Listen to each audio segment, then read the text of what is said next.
Hiya crafters, Amy here with Amy's Wares, and I have some quick batched stenciled holiday cards to share with you. Now I'm using this gorgeous older stencil called Poinsettia Mandala, and it's from A Colorful Life Designs.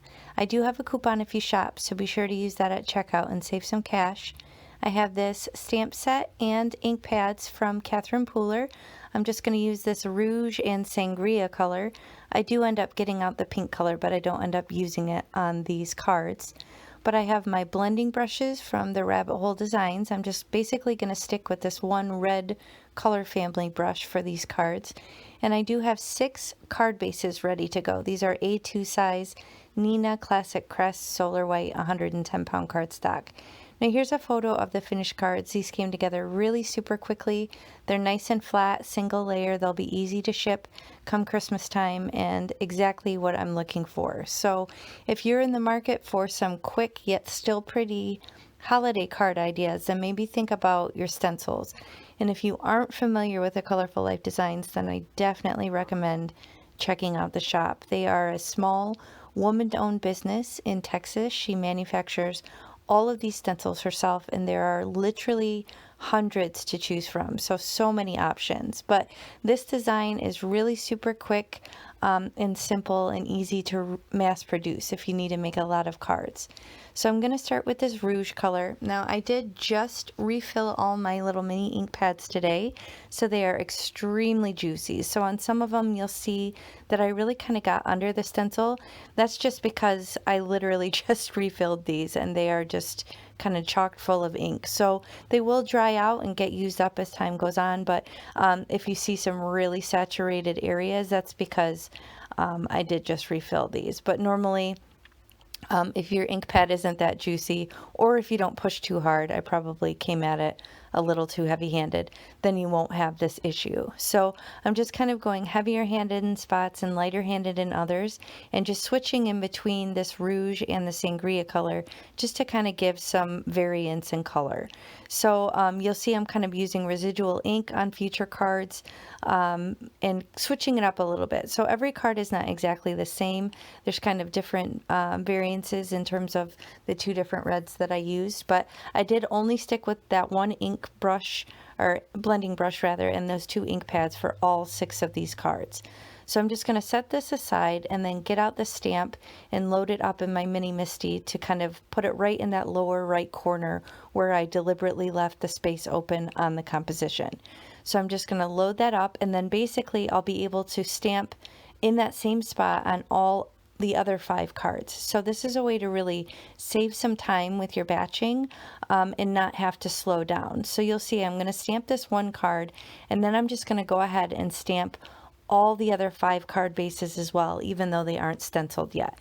So I'm just going to tap this very gently, because like I said, it's a very juicy ink pad, just a couple times on the stamp, and then press it down on the card base, and that gives me a beautiful impression that perfectly matches my ink blending. So here you can see I'm just going to load up these other blank card bases and just do the same stamp in that lower right corner, and then I'll just line up the stencil from there and be able to finish that part of the composition.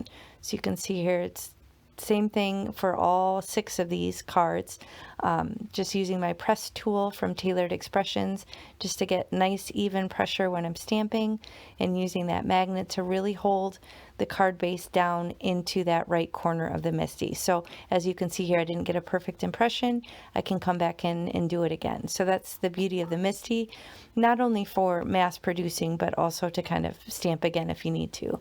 So again here, now I haven't even cleaned off the stencil because I know I'm going to use the same exact colors, just lining it up where I want it, and I've already got the stamp, and then I'm just going to do the same sort of thing, just ink blending with those 2 different colors with varying intensities, so heavier handed, lighter handed in spots, and that gives it a nice variation in color.